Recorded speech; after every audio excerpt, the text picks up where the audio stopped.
Game Time with Boomer Esiason. This week's guest is first ballot Hall of Famer and special assistant to the Major League Baseball Players Association, Dave Winfield.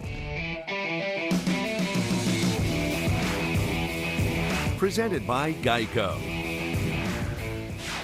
Setting aside his 465 career home runs and 3,110 hits, the most amazing stat concerning this 12-time Major League All-Star is that he was drafted out of the University of Minnesota by the San Diego Padres, Atlanta Hawks, Utah Stars of the old ABA, as well as the Minnesota Vikings, even though he didn't play football. What I'd really like to know is why my beloved New York Rangers never drafted today's guest. And it is my pleasure to welcome Hall of Famer Dave Winfield. Dave, welcome to Game Time. Hey, Boomer. Good to see you. Thanks. It's a pleasure to be on talking to you guys. All right, so you grew up in St. Paul, Minnesota. Did you ever play hockey? No, but I did skate a lot. I lived a half a block from the recreation center, and when the weather was such, they would just put water out there. It would freeze, and we'd be out there for weeks at a time. It doesn't work that way anymore, but I did skate my whole life. When you were drafted by the Atlanta Hawks, you could have played with Dominique Wilkins, could have been playing against Magic and Bird and Michael and all that other stuff. Was there ever any thought of actually trying to go and do that? Not really. Baseball, at 12 years old, they'd ask me, what do you want to do? Play professional baseball. Pow, they'd slap you in the head. You don't know what you want to do. It's like, dude. And so I always knew, my brother and I, we always wanted to play professional baseball. And basketball was a distant second. I mean, a kid nowadays would grow up and think basketball first. And if you grew up down south somewhere in Georgia, Mississippi, Texas or something, that football first. Mm-hmm. But baseball was what I wanted to play. And so everything was a distant second. It's interesting listening to you talk and knowing about you and knowing your history. You're always really very measured, very, very well thought out. I know you're very well read. And then I read in your bio that you got into this huge fight at Minnesota versus Ohio State in a basketball game. So take me back to what happened and why did you decide to get involved in something like that? The two teams were vying for the big dog in the league. And Bill Musselman, it was his first time out. One of the three things he wanted: win the Big Ten, beat Ohio State, and lead the nation in defense. We actually accomplished 2 out of 3, but there's a lot of things broke out on the court. Hey, Boomer, you've been on the football field. Emotions run high, both sides. And it's just that Ohio State started something and they got the worst of the deal at the time.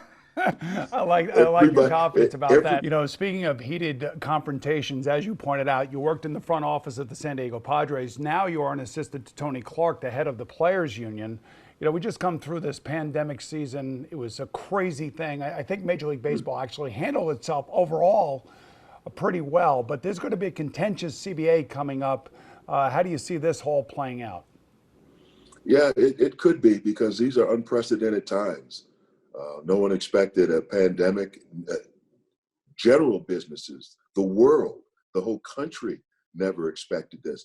I didn't even attend one professional sports event all year, baseball included.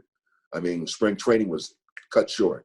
You didn't attend any games, no professional basketball, no collegiate sports. So it's unprecedented. People didn't know if fans could attend. They're still looking at it like, is it an intelligent thing to do? I think it'll work out.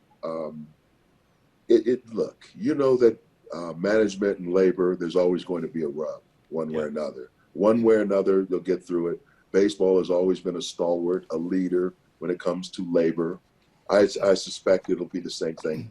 And both sides will try to move the sport forward. All right, we're just getting warmed up with the great Dave Winfield. Stay with us as Game Time continues right after this.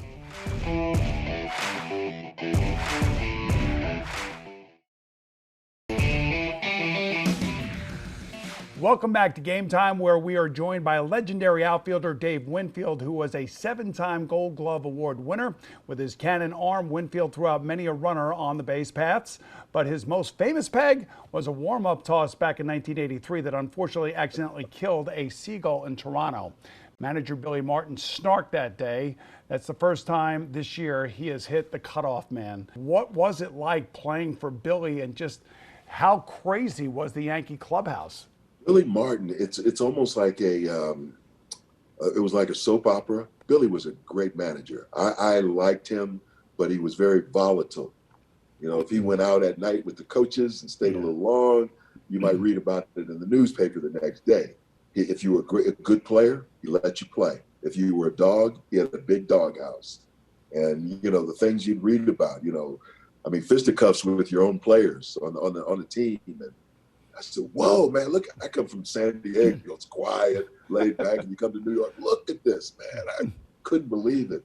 But he was always all right with me because, you know how to play the game. He didn't have to babysit you or prod you along the way.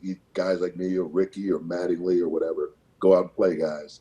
So he was a unique individual, and unfortunately, he passed on too soon as well. Yeah, you know, I know that we're going to get into George Steinbrenner a little bit later in this interview, but in that particular incident, he did have your back, and he said you were one of the most caring players he had ever seen, and that's true. And I would imagine that probably made you feel good in light of what Billy Martin said.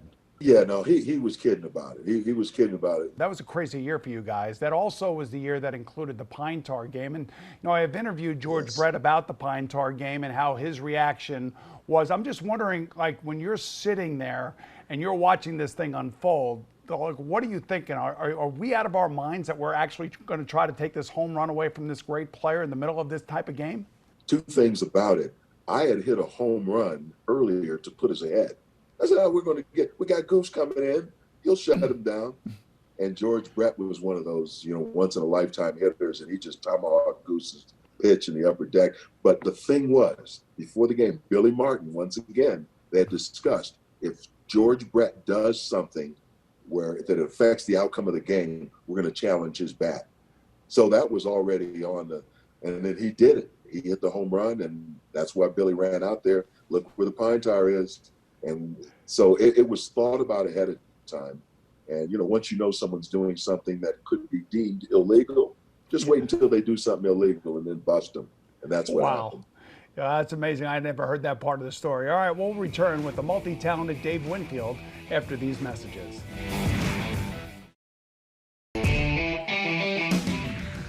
On December 15, 1980, New York Yankees owner George Steinbrenner signed Dave Winfield to a 10-year, $23.3 million contract. The San Diego Slugger was coming to Yankee Stadium as the highest-paid player in the game.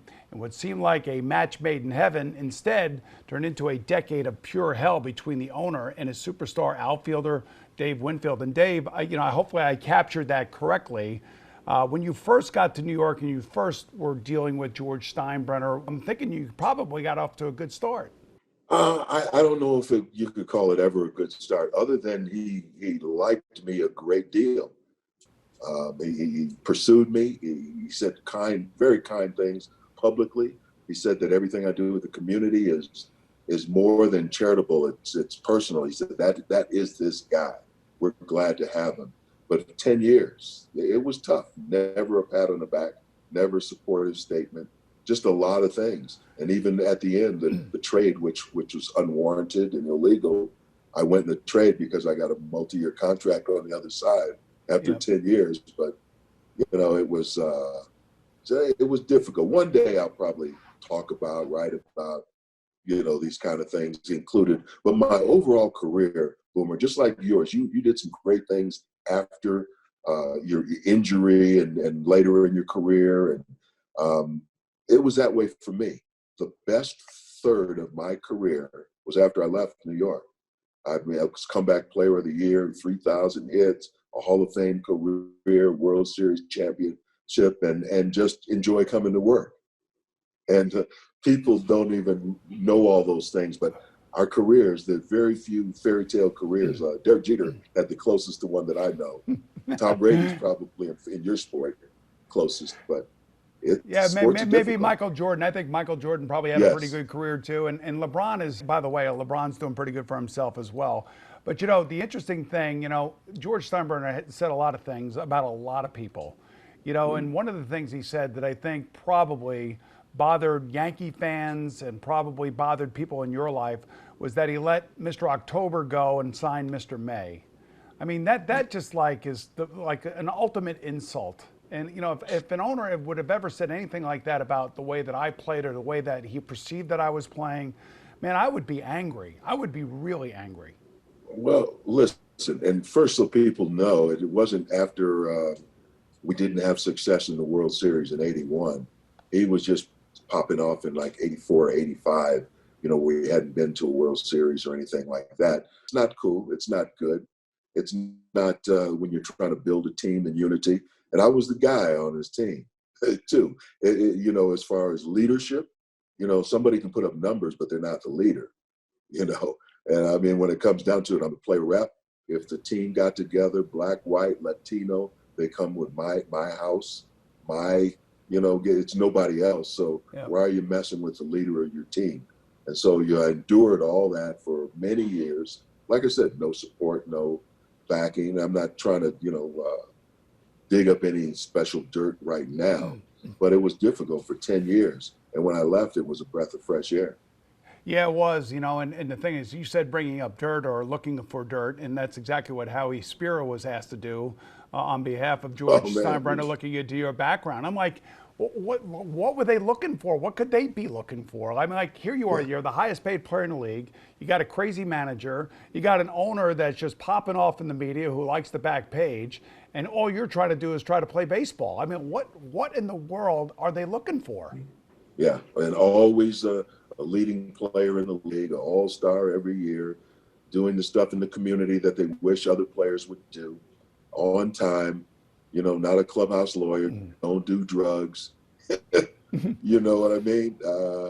That's just everybody's style. They want to be in control, they want to have power, and they want to be considered the man. We're going to be back more in a moment with the great Dave Winfield.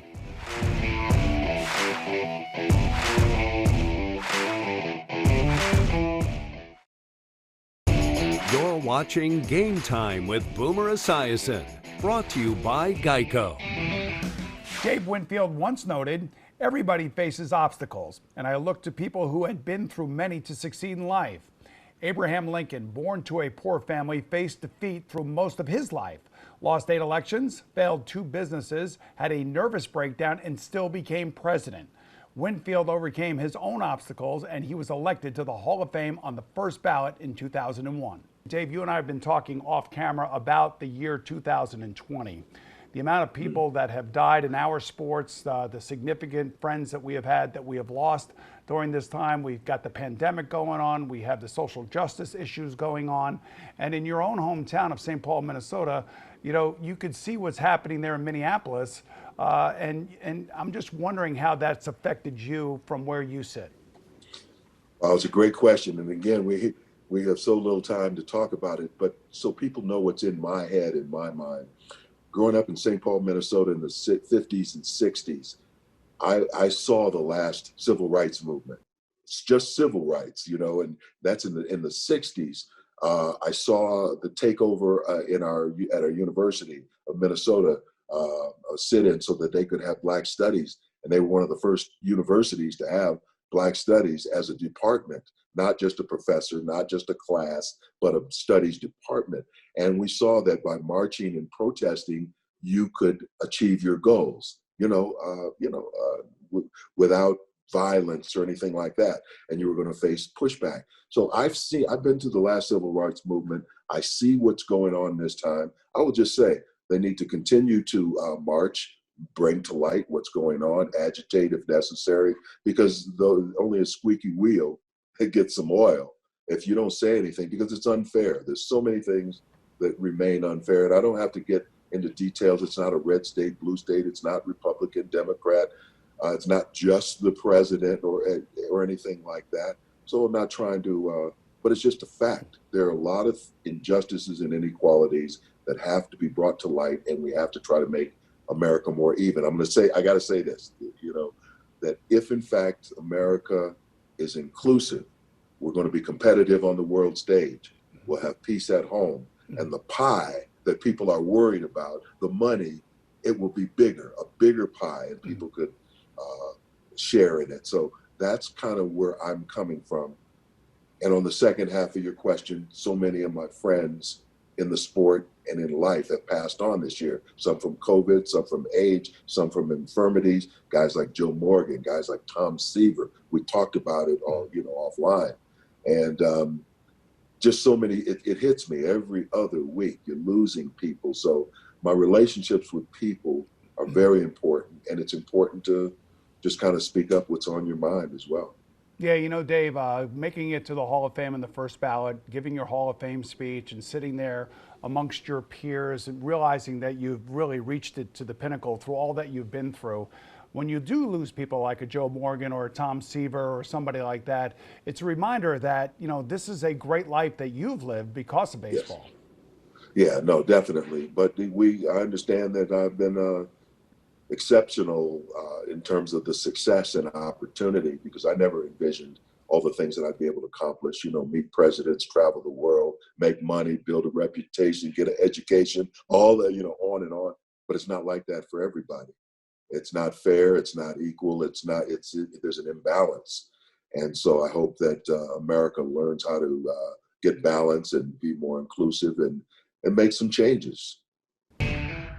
One of the joys of being a professional athlete is the ability not to just be a role model, but to be able to give back to the community.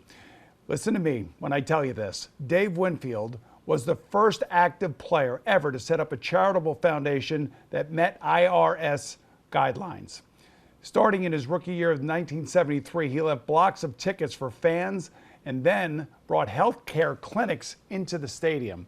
And Dave, I just personally want to say thank you because, I've modeled some of the things that I've done off the field off of what you did well before I ever even got involved in professional sports. And I think that's got to be your lasting legacy. All the things that you've done for so many people that didn't have the same opportunities that we've been talking about today that you had. Yeah, thanks, Boomer. I appreciate bringing that up. And I know that cystic fibrosis has meant so much to you, with your son and Gunnar, and you've always given back to the community. And I always did that too. I know that I gave back, not only because other people helped me accomplish a lot of great things. I knew I was standing on their shoulders. I knew that things weren't equal in our society. And I always looked for those who did not have. And I would always try to give them a leg up. I have a scholarship in Minnesota called the Winfield Awards for minority student athletes. We're going in our 44th year. Even the mayor of St. Paul today, Melvin Carter, won our award at one point. So I was always trying to give back and influence and give guidance for those who didn't have what I had. So I was a pioneer. People used to say, "What are you doing? Why? What is the tax write-off?" No, it was in me.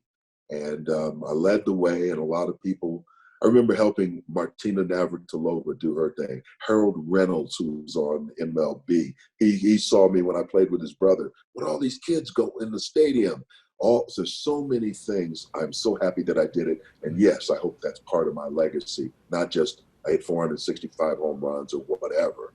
It's the back. Those are numbers, and they reflect you as a baseball player, but you as a human being is what's the most important thing. The other thing I read, and tell me if this is true, did you offer free tickets to the 1978 All-Star Game?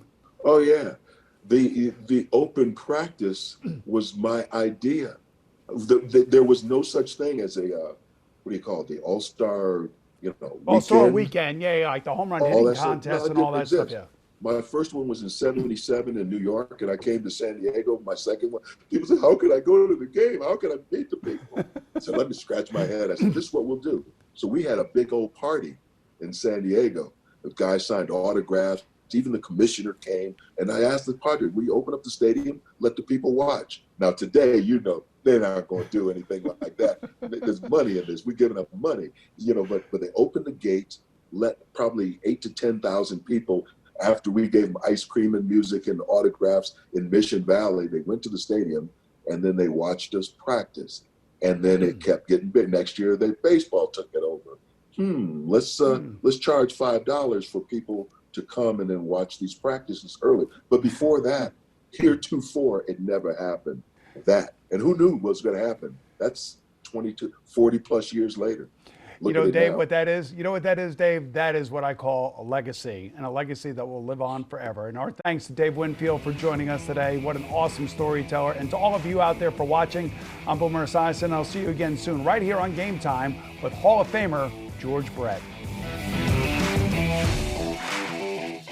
We've both done TV. I did Fox and I did ESPN. Yep. We're both authors. You won the Walter Payton Award Yep. for I won the You Roberto did your homework. Clemente. Yes, yes.